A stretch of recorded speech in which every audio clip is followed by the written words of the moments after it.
Yeah. Okay. Right. Okay. So we have a small meeting tonight. Hello, everyone. Welcome to Academy of Astrology UK. Yeah.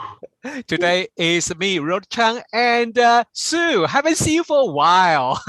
No, I know. I've been doing all sorts of August holidays, but it's finished now. Yeah. So, what have you been? You been okay? Yeah, I've been fine. I wasn't very well at the beginning of the month, but I'm fine now. Okay, so God, nice to hear that. Yeah, I'm fine. And I have been seeing. I've seen a friend in Devon, and oh, lovely. Great yarn for somebody's birthday. And we're bobbing about a bit, actually. Yeah. Well, and you've been to Brighton, Rod. I was about to say it. You know, if you notice, I nearly something like every month there's a time I would disappear.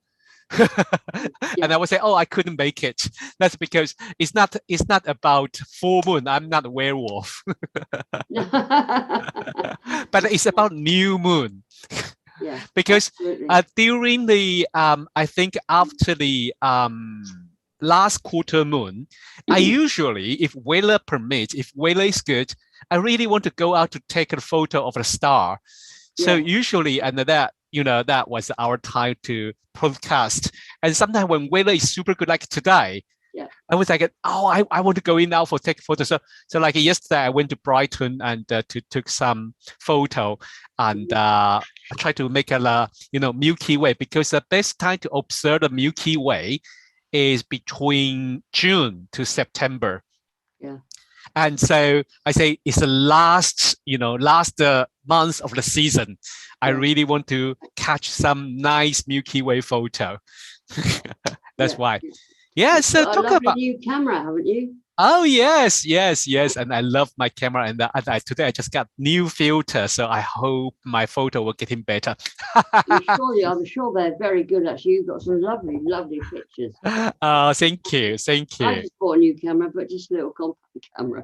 Not with anything like yours.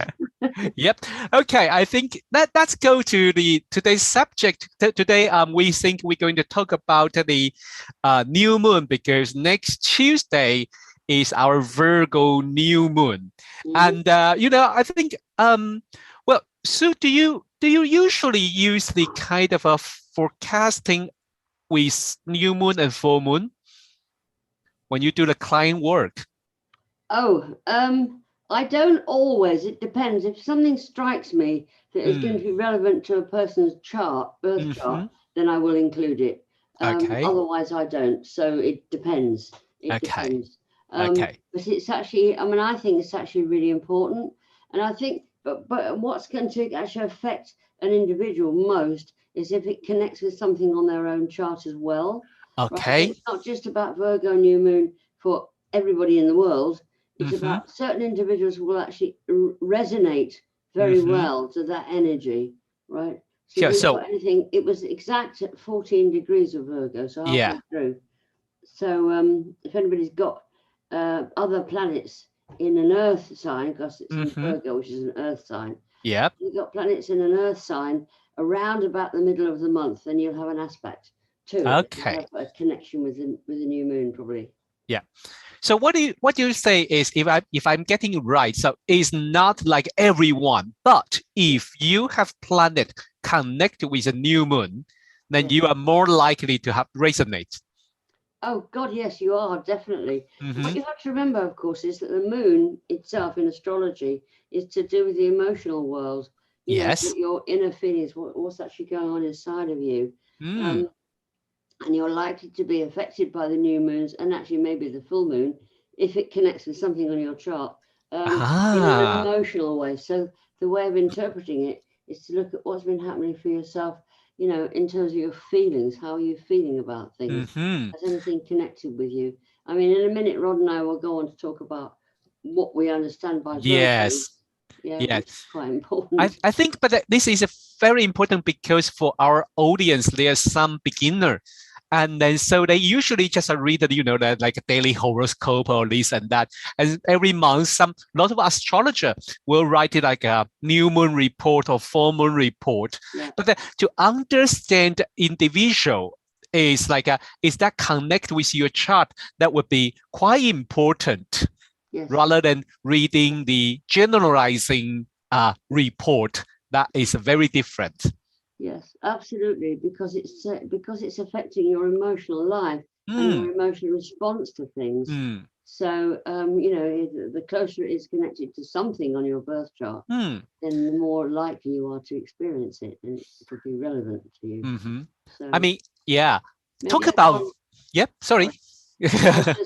Sorry, Rod. You were going to say something else. All I was going to say is I can go on to have a look at what we astrologers understand anyway by the sign of Virgo, and then try and put it together with the new moon that we've got. Yeah, that was what I'm going to ask about you about the Virgo, because it is very interesting. Okay, let me say something.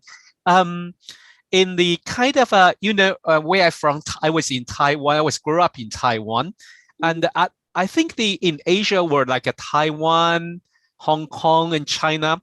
People are very into that kind of popular astrology. A lot of people were talking about it. Okay. And very interestingly, Virgo is a particular sign they like to chat about, they like to gossip about, because they usually, well, when you talk about any sign else, they were quite kind of cool, nice, oh yes. But when you talk about Virgo, or people say, ooh, Virgo, picky, or whoa, Virgo, or you probably, I don't know that, first, I don't know does that happen in UK, but as we are professional astrologer, we try not to go to that stereotype. Yeah. So how we understand Virgo, how professional astrologer to understand Virgo, how we analyze Virgo. Yeah. Well, that's a key Virgo word, analysis. Yeah. Good word, Rod. Yeah. No, it's actually very interesting because actually Virgo and maybe Scorpio have a little bit of a bad press. People have a certain impression of these signs without necessarily having studied them in any depth.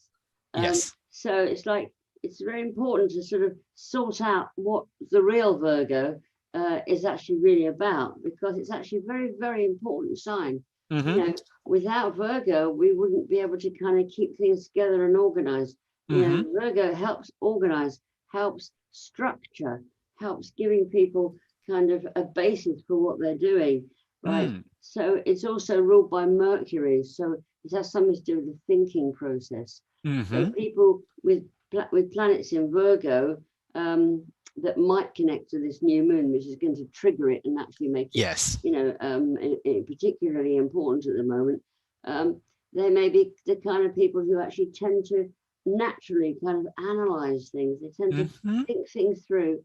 Virgos, generally speaking, or people with planets in Virgo, often don't really miss details. They like to see details. And something else you might understand about having a new moon in Virgo is that it may have been a month where, or it may become a month where you're going to actually be working a lot of things out. So it could be if you're this way inclined, it could be a sort of list month where you're working out what's the next step, what do you want to do now, what looking back, maybe sort of thinking about what you have done and where you're going to take things. So it's an organizing month, and it's very, very important because its opposite sign is Pisces, which is not organized at all. Wonderful, dreamy Pisces. So Virgo is a very, very important sign for getting things going, getting things moving, and actually being able to maybe discuss with a friend or something the things that they ought to be doing, looking at, what they're, it's not just tasks and duties, which is a part of Virgo as well, but really just, what do you really want? What do you really want out of your life at this time? What are you really looking for? That's why it can be a bit of a list month for some people. Only those that do lists, not everybody does. I know. So it's like it's just getting yourself straightened out for what your next steps are going to be. And that can be extremely useful because you just become a bit more organized and a bit more kind of thinking about, I might do A and then B and then C and then maybe I'm going to jump to E. So it's like Virgo doesn't like that. Virgo likes things tidy. So it's like not let Virgo dominate too much. But Yeah, it's a also likes to talk. You know, being Virgo, being ruled by Mercury means that people do like to have a good old chat with people and Mm-hmm. discuss their ideas and air their ideas. For Mm. some people, it might be actually putting out your ideas. You know, you may Mm-hmm. be putting your ideas out to your boss or Mm. to you know, somebody else in some kind of position of authority, Mm-hmm. so that you can actually get things in the right kind of order. So it can be really, really helpful if you've got practical things to do. Mm. I like one thing about the Virgo sign as a mutable sign is adoption, is about their flexibility and they are able to, you know, adjust themselves. That's another very, very Virgo word, adjust. Yeah. I think, but and from my view, it is very interesting because this new moon, the first things I noticed was the uh, sun and moon in 14-degree Virgo try Uranus in 14-degree Taurus, and the orbit is so tight they only have a 1 minute, 1 minute difference. Almost exact. Yeah, and what I think is like, to be honest, I mean, since last year when we started the Jupiter Saturn conjunction in Aquarius, that announced the new time, new areas of life we stepped in. Oh, our society is changing, but for people who, you know, some people who is more, usually people who are more what should I say, they some people like a fixed sign, they are more resent to change their life. But I think this new moon is very helpful for us to gradually, I mean, gradually adjust from the small tiny thing. I know, I think traditional astrologer talking about a Virgo is about tiny thing, tiny Isn't it thing. just absolutely? Yeah, Yeah. it is indeed. Yeah. Mm. And it's like the new moon comes around every month, of course. Yes. But very, very rarely we have two new moons in a month. Oh. Known as a blue moon. However, that's not relevant now. We've only got one. It means that because, you know, as it implies, new moon implies new beginning. So Mm-hmm. you get a chance through astrological thinking every month to restart, to start something Yes. new, to launch a Yes. new project, an idea, you know, a Mm. new phase of your life, you know, and that's actually a very valuable time. So this is a time, or it'll start on the 7th. It's coming up probably on the 6th as well. Mm. For the next 2 or 3 days round about that date is a very good time to start something. If you have in mind to get an idea off the ground or to do a Mm-hmm. project or to just work out a piece of work, Mm-hmm. whatever, right? Mm-hmm. This is a very good period of time to actually do that and get it Mm-hmm. going. Mm. So it's your chance to renew, to Yeah. begin again, and that's Yeah. actually very nice. Yeah. Yeah, I think so because Virgo is a very practical sign. And this Virgo in UK's chart, the focus on UK's chart is in, you know, the in the third house and is a ruler of ascendant. So which means in mundane, I jump to mundane level to see, suggests like people in UK are probably ought to be more, you know, grounded and more practical, you know, because in third house is about everyday's life. Yes. Yeah. I tell you something else that's rather Yep. interesting. It's in the third house. I mean, this period of time now is for those who have children who are Hmm? probably going back to school now Oh and yes. making a new start. There'll be a new school year. Yeah.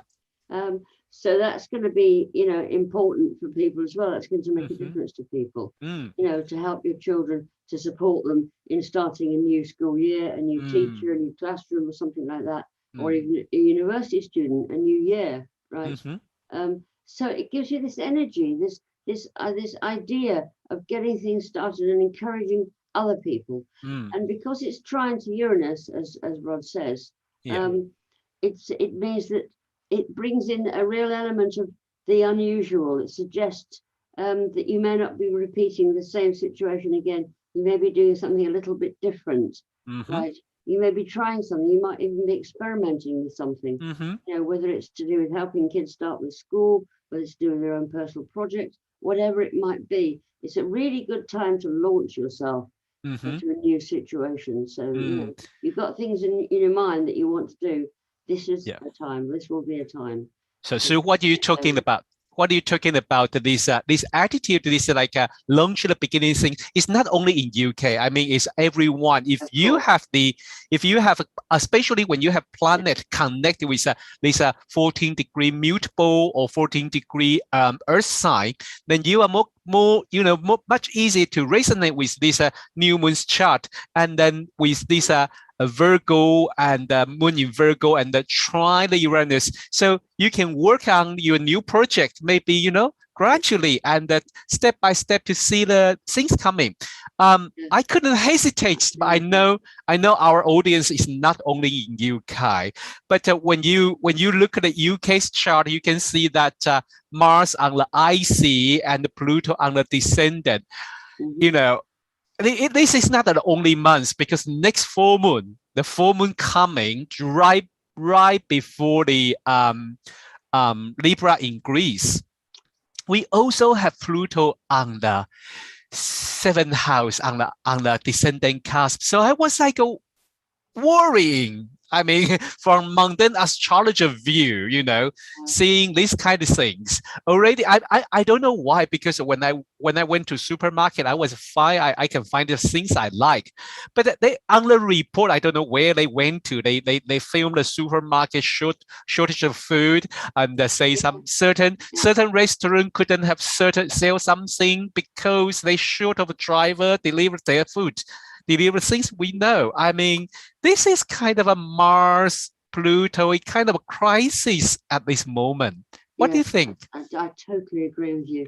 Absolutely. I mean, it's like there's been so many very difficult things for us to deal with. I mean, people are blaming all sorts of things. Mostly people are blaming the pandemic. Yes. Actually, there are some people that are blaming Brexit. Now, we're not going to get into the politics of this. Well, and it's very interesting. I agree. I'm not. I'm more remain, but it's interesting. I don't know. Is that nice to bring this out? But it's quite interesting, because during that several years ago, before we have a referendum, I was debate with a good friend who was supposed to leave. He say, is this thing bring a good chance to allow those to make those boss or the business owner to pay more, to raise the pay. This is the case now. They don't want to raise the pay now. They have to. They've been forced to raise the pay. Maybe look on the bright side. Okay, they are aware about they have to pay more to hire people. Yes, that's actually very interesting, because I read a report that many councils are worried about the number of their drivers who are giving in notice, because they've been tempted by offers like an extra 1,000 from other commercial companies that are very short of delivery drivers. It's like, so people are getting, oddly enough, this is also something to do with the new moons. It's like, this is also a time when some people may receive offers to do something different, to change their situation. And to rethink what they're doing, which is actually very interesting. It is. In light of the situation we've got at this moment. Yeah. Okay, let's talk about a little bit Mars and the Pluto type, because this is about people in UK. So what we can do to to manifest this in a way we can do, like maybe like I think when I combine both Mars and Pluto, I get like a survival strategy. Yes. And or like but it's also paring things right down. Actually, Mars Pluto doesn't give you any spare space for excess. There isn't excess. There's things missing, right? So it's very interesting, because it's like it's a closing down or something, right? At the same time as having a new moon in Virgo. So we've got an interesting phenomenon going on, not only here but across the world, I suppose. Yeah. Okay. I mean, I'm not aware of what's happening with regard to supplies and drivers and so on in other countries, I'm afraid. I'm actually not too sure.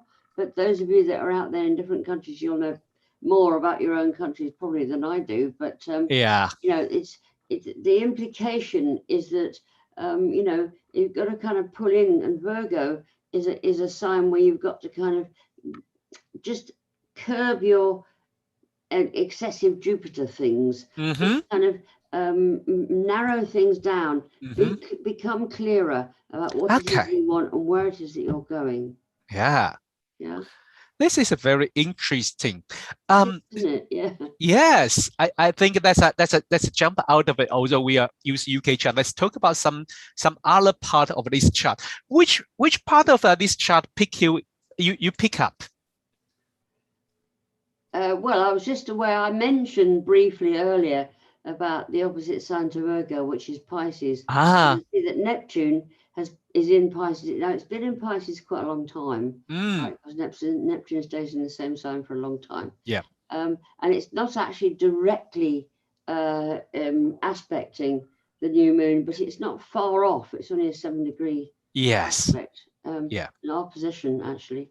And so that's one thing that strikes me. I haven't studied the chart in energy, so I'm looking at it now. So it's like Neptune is such a I don't know, I was going to say it's a beautiful energy in a way, as long as it's contained. You know, Neptune is very imaginative and dreamy. You know, it has lots of qualities like imagination and creativity. All those kinds of things belong to Virgo.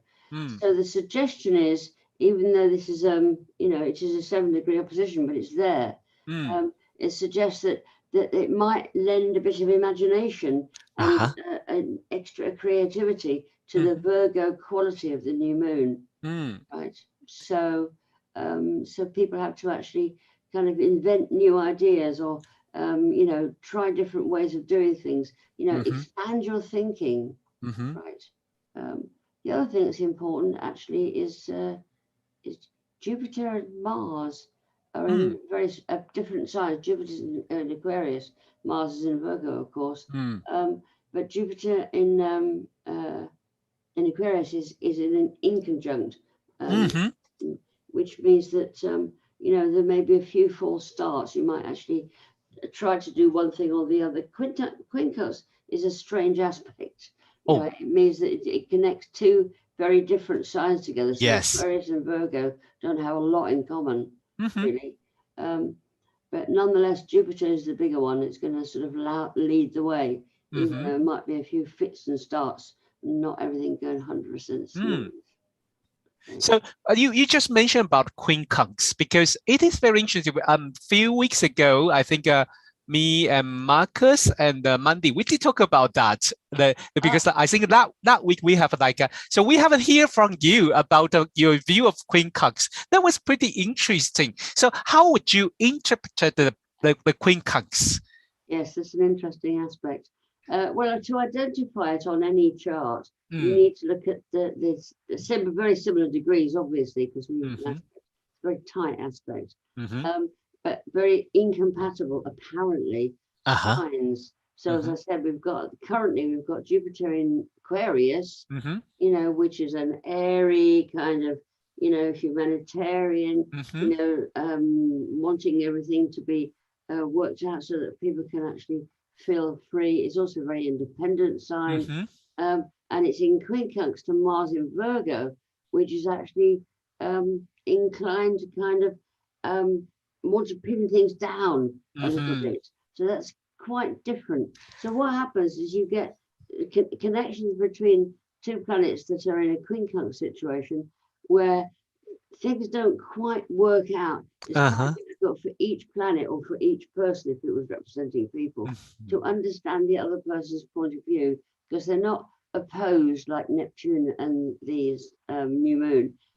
They're in this aspect. It's 150-degree aspect, which is a weird kind of aspect. It's not a standard main aspect, but it usually means that things go on.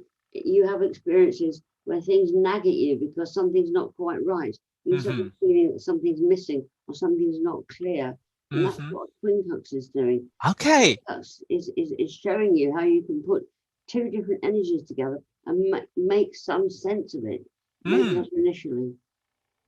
I like this. I like this point of view. So although the things are different, but you can put them together. Yeah. Yeah. This is very interesting because I think I remember Marcus talking about the aversion. So in the quality, they are not the same same polarity, they are not in the same element, and they even not in the same modality. And this set is even more. They are not in they don't have same ruler, they don't share a ruler. Like some quincunx, they share the same ruler. They still have a main theme for them. But this set, no, that is not. So maybe, this is more like we try very hard to understand this quincunx, the things different, how we pin things down, and how we learn, how we put the different things all together. That is a super interesting. And I think it's to do with the fact that because they're so different, these two signs, that it may well mean a couple of false starts, things not quite working out, difficulty in actually seeing where you really want to go, because it seems a bit unclear. Because your Mars, you're very, very noticeable. Mars notices so many little things. It's kind of sharp. But Jupiter in Aquarius has a much bigger point of view. Yes. It looks at the greater whole. Mars is looking at the details. So you've got recipe for difficulty here. Yeah, I think I can relate it to that, because I mean, although this Jupiter is very close to my natal sun now, so I think I'm picking up this set of aspects. So I'm getting something like, should I do it like today? Before I come back from Brighton, I was like, should I do this or should I do that? Should I go here? Should I go there? I was like, I have a big picture. I want to do this and that, but which step, to start with, and that take me a good hours to make my plan and to think about it, and finally I choose a practical plan. Come back. There's the Mars influence, right? Yes. Pinning you down.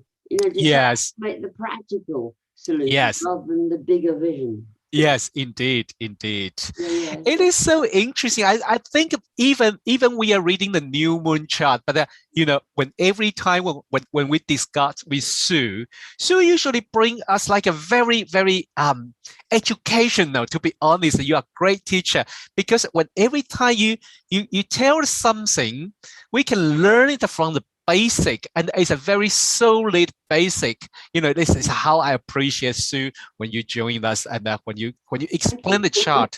No, you're so good. When you be your student is an honor, is a privilege, because they learn quickly to understand the chart. Yeah. Thank you very much. I just see something else actually. Okay. It takes me a minute to get to know the chart. There's a T-square here.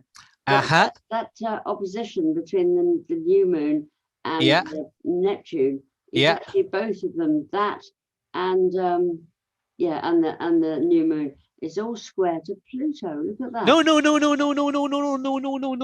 No, it's not square. Oh, isn't it square? No, it's not square. Sorry. Yeah, that's all right. That's all right. Okay. Yeah, but it's being too that's all right. That's all right. Jupiter's trying my son. Yeah. No, you're absolutely right. It's not a T-square. No, it's not T-square. I noticed that. Yeah. That's okay. That's okay. I think that is very interesting, and I think it's about time. I mean, we have to finish on time.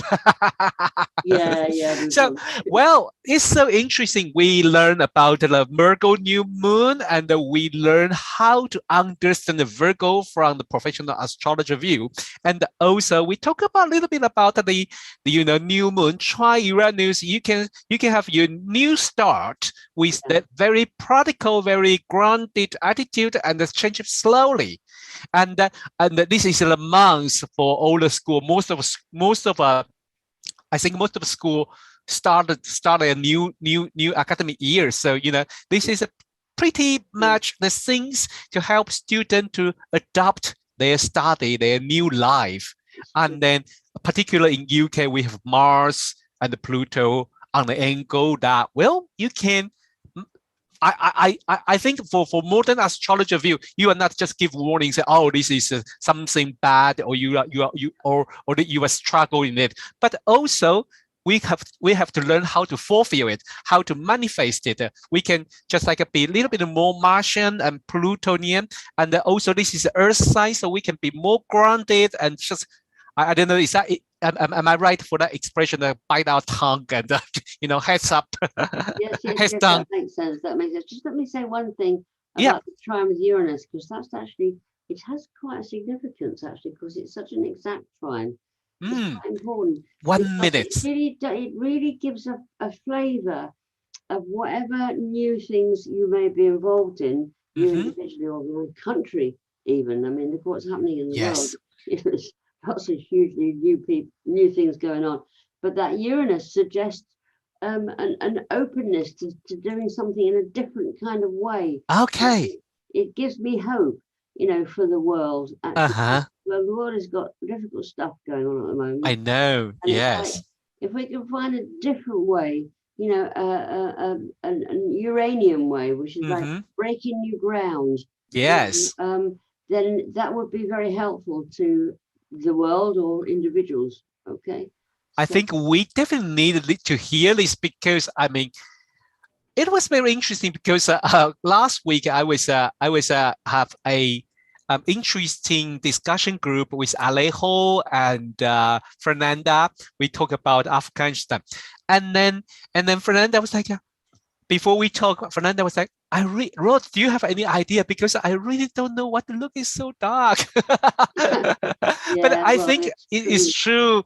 We see those people being treated their difficult life, and also some people still deal with the pandemic, and it's a little bit gloomy. But I think I really hope, like you say, this new moon, Uranus, brings a little bit hope. We see the things different way. We work things different way, and with a kind of a very practical attitude, I think. Yes, that's lovely, Ron, actually, because it's like what we really need in this world is some hope. Because it's been so difficult for some people, very difficult, many people actually. And, there's quite an increase in COVID cases and all of that. Yep. But what I'm hoping this new moon might bring, a different way of dealing with it. So people are not getting quite so sick, or not everybody, some people are not, as they have before, especially if they've had a vaccination or whatever. Well, it makes a difference, I suppose. Yeah. I don't want to bring politics into this at all. Try not to. We can still talk about it, but try not to. But we can also talk about. But I think everyone have their background and their view. We just learn to listen from each other. That's also is a very I think it's very interesting, because this ruler of the new moon, Mercury, is in Libra. Maybe I listen to each other, we will understand it more. Yeah. Thank you, Sue, and thank you everyone for joining us today. And hope to see you next week. Bye. I will stop the live stream.